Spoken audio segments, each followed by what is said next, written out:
오늘 말씀의 제목은 초월적인 하나님의 보호입니다. 오늘 말씀에서 챔버스 목사님은 이렇게 말씀을 전합니다. 당신은 하나님께서 우리의 의식 세계를 훨씬 초월하는 상상의 세계까지 보호해 주시는 것을 믿습니까? 라고 질문합니다. 여러분, 하나님은 우리를 보호하십니다. 우리는 그걸 믿고 그걸 알고 있습니다. 오늘 말씀은 무엇을 말씀하시는가? 우리가 안다고 생각하는데 모른다라는 것입니다. 사실은 초월적 하나님, 그 하나님의 보호하심이 뭔가를 우리는 안다고 생각하는데 사실은 성경이 말씀하고 있는 그 초월적 하나님께서 우리에게 당신의 모습을 보여주시고 그 하나님은 어떤 존재이고 그 하나님의 보호하심이 우리의 삶에 어떻게 작용되고 있는가 하는 것을 우리는 안다고 생각하지만 잘 모른다라는 부분을 말씀하고 있는 것이에요. 그래서 그 다음에 뭐라고 얘기를 잇냐면 예수의 피가 우리를 모든 죄에서 깨끗하게 하실 것이요 라는 요한일서 1장 7절 말씀을 인용하면서 이 내용은 우리가 의식할 수 있는 죄에만 국한되지 않습니다 라고 말해요. 사실 인간이란 존재는 죄로 인해 아주 둔해졌기 때문에 의식하지 못하는 죄가 너무 많습니다. 죄로부터 정결하게 된다는 것은 우리의 영혼 자체만큼이나 깊고 높은 차원입니다. 성령의 위대하시고 신비로운 역사는 우리가 닿을 수 없는 깊은 인격적 본성의 영역에서 이루어집니다 라고 말하고 있는 거예요. 그러니까 말이 어렵게 느껴질 수 있으나 이 말은 이 얘기입니다. 앞서 제가 말씀드렸던 것처럼 우리는 초월적인 하나님의 보호하심이 있다는 것을 알고 믿습니다. 그러나 우리가 알고 있는 것은 극히 일부에 불과하다는 것입니다. 그래서 오늘 그 부분에 대해서 조금 말씀을 나누려고 해요. 그래서 이것에 대해서 챔버스 목사님은 시편 139편을 인용합니다. 사실은 챔버스 목사님의 그 묵상 내용이 많지 않잖아요. 한 페이지 들어가 봤자 뭐 얼마나 많은 내용이 들어가겠습니까? 그런데 오늘 그 묵상 집을 읽어보면 시편 139편에 대한 그 말씀을 인용한 게 절반이에요. 그러니까 오늘 말씀을 여러분이 제대로 이해하고 싶다면 여러분은 다른 데를 뒤져야 될 것이 아니라 시편 139편을 붙잡고 여기에서 다윗이 고백하고 있는 이 말씀에 담겨있는 의미가 무엇인가를 여러분이 묵상하게 된다면 오늘 챔버스 목사님이 전하고자 하는 초월적 하나님의 보호가 어떤 의미에 대해서 말씀하고 있는가 하는 부분을 보다 명확하게 이해하고 알 수 있게 되어진다 하는 것이에요. 자, 그러면 우리도 당연히 그러니 시편 139편을 좀 살펴봐야 되지 않겠습니까? 시편 139편 1절과 2절 말씀에 이렇게 기록되어 있습니다. 여호와여 주께서 나를 살펴보셨으므로 나를 아시나이다. 주께서 죄송합니다. 다시 읽어드릴게요. 시편 139편 1절과 2절이요. 여호와여 주께서 나를 살펴보셨으므로 나를 아시나이다. 주께서 내가 앉고 일어섬을 아시고 멀리서도 나의 생각을 밝히 아시오며 라고 기록하고 있어요. 여러분, 이 말이 무엇입니까? 주께서 내가 앉고 일어섬을 아시고 멀리서도 나의 생각을 밝히 아시오며. 여러분, 하나님은 모든 것을 아신다고 우리는 쉽게 고백하잖아요. 근데 여기 시편 기자는 지금 뭐라고 말하는가? 다윗은 뭐라고 말하는가? 하나님께서는 우리의 행동의 모든 부분들을 하나도 모르는 게 없다고요. 근데 우리의 행동만을 다 아신다? 아니요. 사실 사람은 생각하는 존재지 않습니까? 우리의 행동은 어디서부터 출발돼요? 어디서부터 나와요? 우리의 마음과 생각으로부터 나오잖아요. 사실 그렇다면 제가 여러분을 바라볼 때 여러분의 행동이 어떠한가를 저도 알 수 있잖아요. 어떤 부분에서는 다는 모르지만.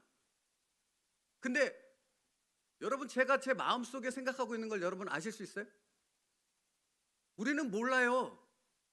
마음속에 생각하는 건 사람은 모른다고요.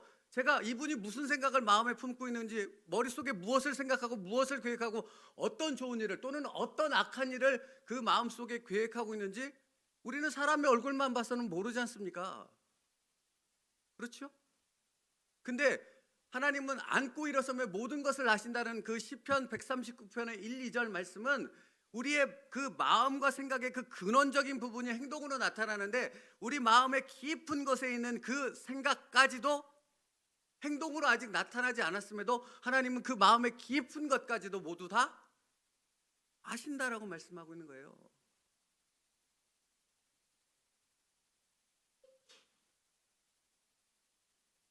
하나님은 그처럼 사람의 모든 것을 다 정확히 꿰뚫어보고 아신다라는 것이에요. 근데 이것이 그 초월적인 하나님의 보호와 무슨 상관이 있겠습니까?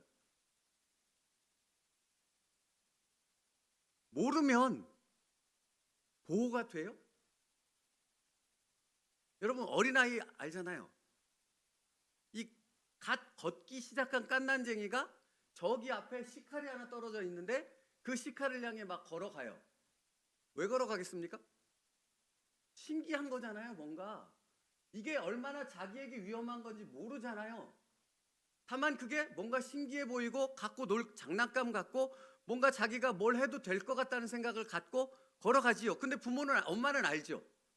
얘가 저기를 향해서 저기를 이렇게 바라보면서 걸어갈 때 엄마는 그 아이가 무슨 생각을 갖고 걸어가는지를 아니까 뭐 합니까? 엄마는 그걸 치우든가 아이를 보든 말아서 가지 못하게 하든가 그 아이를 보호하잖아요.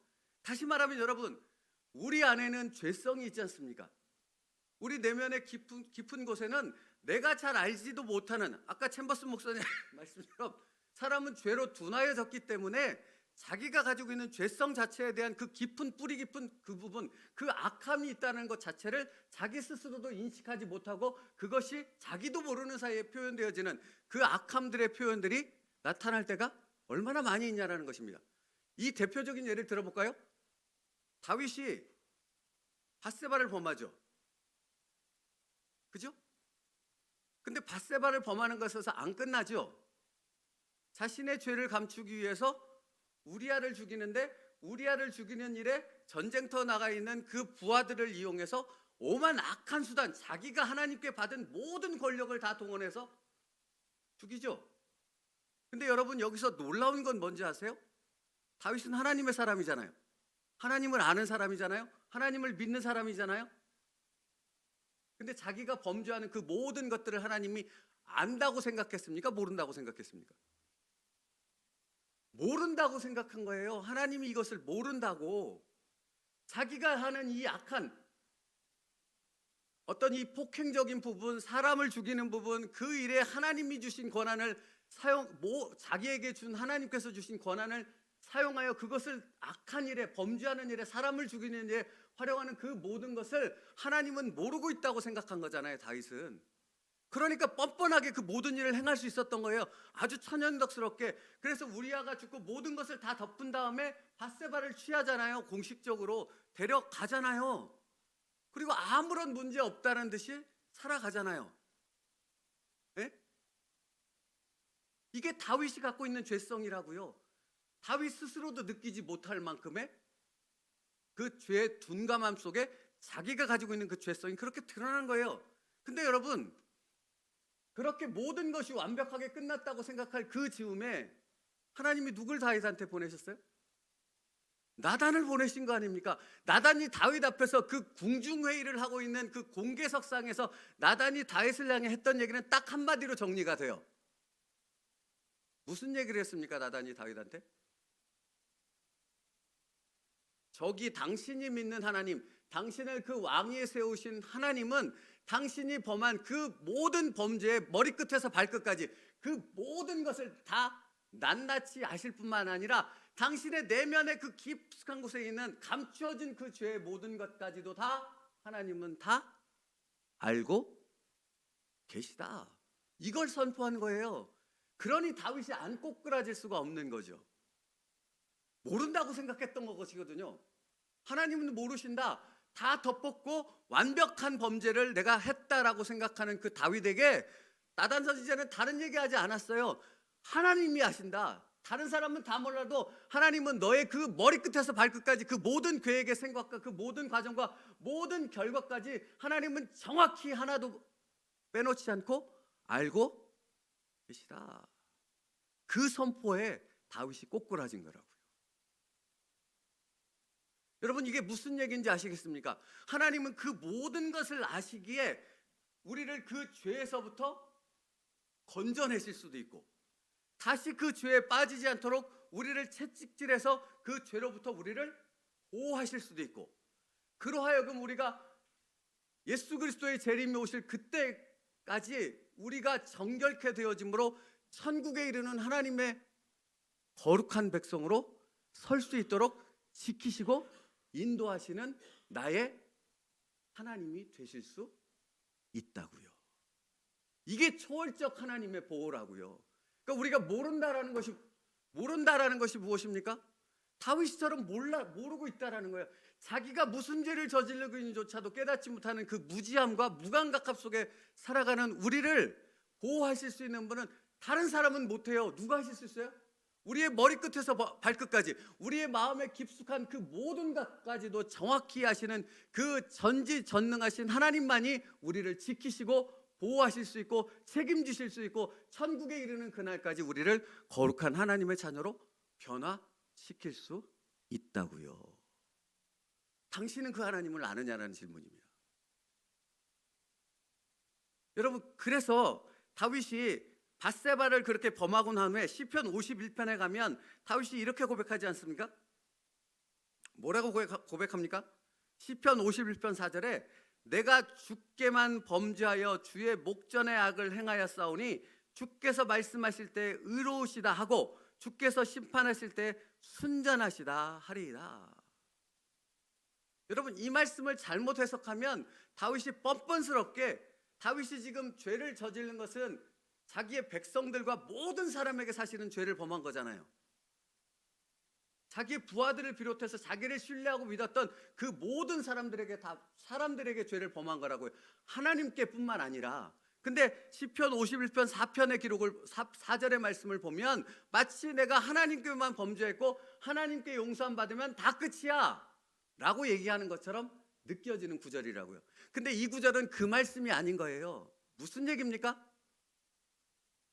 나는 내가 스스로 죄인이라는 사실도 모를 뿐만 아니라 내가 지은 그 죄를 해결할 수 있는, 그 죄를 깨끗이 씻을 수 있는, 죄를 속죄할 수 있는 그 능력이 나한테 없다라는 말이에요. 오직 누구에게만 있다라는 거예요? 나에게 그 죄를 깨닫게 하고 알게 하신 그 하나님께만 그 죄를 사하게 하실 수 있는 그 능력이, 그 권한이 하나님께만 있다는 얘기예요. 다시 말하면 그러므로 내가 그 하나님 앞에 그 범죄를 고백하고 나를 지키시고 나를 회복하시는 그 하나님을 내가 믿고 신뢰할 때 내가 다른 사람들에게까지도 그 죄에 대해서 용서를 구할 수 있고 그 죄의 대가를 그들에게 갚을 수 있는 그 하나님 앞에서의 그 거룩한 자로 설 수 있다. 내가 그것을 깨달았다. 이 고백을 하는 거라고요. 그러니까 여러분, 초월적 하나님의 보호라는 것은 나를 아시는 그 정확하신 그 하나님이 누구신가, 어떻게 나를 보호하시는가, 나를 얼만큼 아시는가, 이것을 정확히 알게 되어짐으로 그 하나님을 아는 내가, 그 하나님 앞에 살아가는 내가 하나님께서 나를 어떻게 범죄 가운데서 지키시고 나를 일으키셔서 그 죄로 깨끗하게 하실 뿐만 아니라 다시 그 죄 가운데로 빠지지 않는 하나님의 인도하심의 세밀하심이 어디 있는가를 내가 알게 되므로 그 하나님 앞에서 범죄와 싸워나가는 영적인 하나님의 거룩한 사람으로 설 수 있는가를 안다라는 의미를 여기에 포함하고 있다고요. 그러니까 여러분, 초월적 하나님의 보호, 나를 아시는 하나님이 어떠한 분이신가, 어떻게 나를 알고 얼만큼 알고, 이 부분에 대해서 내가 말씀을 통해 명확히 그 하나님이라는 분을 알게 되어졌을 때 우리는 뭐와 싸울 수 있어요? 죄와 싸울 수 있다고요. 그리고 나를 지키시며 나를 인도하시는 그 하나님의 그 손에 무엇을 맡길 수 있어요? 나를 내어 맡길 수 있는 진정한 믿음의 사람, 하나님을 신뢰하는 사람으로 설 수 있게 되어진다고요. 그래서 오늘 말씀 뭐라고 말씀하세요? 평강의 하나님이 친히 너희를 온전히 거룩하게 하시고라고 말씀하잖아요. 누가 거룩하게 하세요? 내가? 아니요, 나는 그럴 만한 존재가 못 되는 거예요. 그걸 하나님을 알게 될 때 나를 바라보게 되는 그 나 자신이 어떤 존재인가를 깨닫게 되어지는 그 은혜 가운데로 그 진실을 아는 자로 서게 되어진다는 것이고, 그럼으로써 우리는 무엇을 더 깊이 신뢰하게 되는 거예요? 또 너희의 온 영과 혼과 몸이 우리 주 예수 그리스도께서 강림하실 때 흠없게 보존되시기를 원하노라. 다시 말하면 그렇게 우리를 보호하실 그 하나님만을 전적으로 신뢰하여져서 나를 맡김을 통해 그렇게 흠없고 거룩한 존재로 세우시는 그 하나님의 놀라운 손길을 지금 현재 오늘이라는 삶 속에서 나를 이끌어 가시는 그 하나님의 놀라운 은혜와 능력을 체험하는 깨어있는 살아있는 그리스도인의 삶을 우리가 경험하게 되어진다라는 말입니다. 그게 초월적인 하나님의 보호예요. 그러니까 그 하나님의 말씀, 그 하나님이 누구신가를 알지 못한다면 아무리 입으로 초월적인 하나님, 나를 아시는 하나님, 전능하신 하나님 이 고백을 해봐야 아무 소용이 없다라는 거예요. 다윗처럼 입으로는 고백하면서 뒤돌아서는 온갖 범죄를 다 저지르는 그런 죄된 삶밖에 살아가지 못하는 어리석은 인생밖에는 될 수 없다라는 것입니다. 그런데 이 지금 챔버스 목사님이 전하는 이 데살로니가서 5장 23절 말씀을 통해서 전하시는 초월적 하나님의 보호하심이 무엇인가를 정확히 알게 되어졌을 때 우리는 더욱더 그 하나님 앞에서 진실하고 거룩하고 죄와 싸워서 그 하나님의 영광을 드러내는 자로 점점 더 성숙한 그리스도인으로 서갈 수 있다는 거라고요.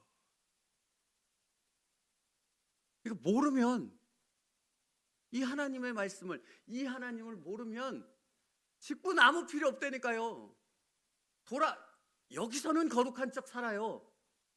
아니, 제가 여기서 여러분이 이렇게 보고 있는데 여기서 죄를 저지르겠습니까? 그죠? 근데 뭐예요? 돌아서면? 아무도 안 보니까 다윗처럼 그런 존재밖에 될 수 없다라는 거예요. 근데 초월적 하나님에 담겨 있는 그 말씀의 의미, 그 하나님이 누구신가를 알게 되어졌을 때 우리는 뒤돌아서도, 그러니까 겉과 속이 다르지 않는 동일한 진실된 그리스도인으로 살아갈 수 있다고요. 그게 오늘 말씀에 담겨 있는 메시지입니다. 그러므로 여러분, 당신을 보호하시는 초월적 하나님이 누구신가를 아시는 여러분 될 수 있기를 축복합니다. 그것이 무엇인가를 아시라고요. 근데 그것은 지금 제가 이렇게 말씀을 전했잖아요. 들었어? 내가 이제 알겠는데? 그러면 몰라요. 100% 몰라요. 돌아서는 순간 까먹을 거거든요. 제가 뭘 보라고 말씀드렸어요? 오늘 말씀을 정확히 이해하려면 시편 139편, 그러니까 이 새벽에 제가 139편을 하나하나 읽어드리면서 설명하고 싶다는 생각이 들 만큼 그 말씀이 너무 중요해요. 그냥 개역개정 보지 마시고요, 한글 그 성경을 보던가 아니면 표준세번역 성경을 보시면서 오늘 묵상해 보십시오. 거기에 담겨있는 말씀 한 절 한 절이 그 하나님을 깨닫게 하시는 그 놀라운 은혜를 우리에게 끼쳐 줄 것입니다. 그러면 여러분, 초월적 하나님의 보호하심이 무엇인가를 깨닫게 되어지고 더욱 그 하나님 앞에 나의 삶을 드림을 통해 그 하나님의 보호하심과 인도하심 가운데 더욱 하나님의 거룩한 자로 세워져가는 나를 내 삶 속에서 발견하게 되어질 줄 믿습니다. 그 은혜를 누릴 수 있는 우리가 되기를 주님의 이름으로 축복합니다. 기도하겠습니다. 내가 주의 영을 떠나 어디로 가며 주의 앞에서 어디로 피하리까? 내가 새벽 날개치며 바다 끝에 가서 거주할지라도 거기서도 주의 손이 나를 인도하시며 주의 오른손이 나를 붙드시리이다. 하나님, 누가 이렇게 고백할 수 있습니까? 하나님이 누구신가를, 그 초월적 하나님께서 나를 어떻게 보호하시는가 하는 것을 아는 자만이 이 말씀의 깊은 의미를 깨닫고 자신의 삶을 하나님 앞에 그렇게 내어드림을 통해 하나님의 그 강권적인 보호하심과 그 은혜 가운데로 살아갈 수 있는 하나님의 거룩한 백성으로 서게 되어주는 줄 믿사오니, 오늘 이 말씀을 듣게 하신 하나님이시여, 우리가 그 하나님을 알고 그 하나님 앞에 나를 내어드림으로 그 거룩한 은혜의 삶을 살아가는 오늘 우리가 될 수 있게 인도하여 주시옵소서. 하나님의 말씀 앞에 그 깊은 은혜를 더욱더 깊이 깨달아가는 우리의 삶이 될 수 있도록 우리를 축복하시고 인도하여 주시옵소서. 예수님의 이름으로 기도 올리옵나이다.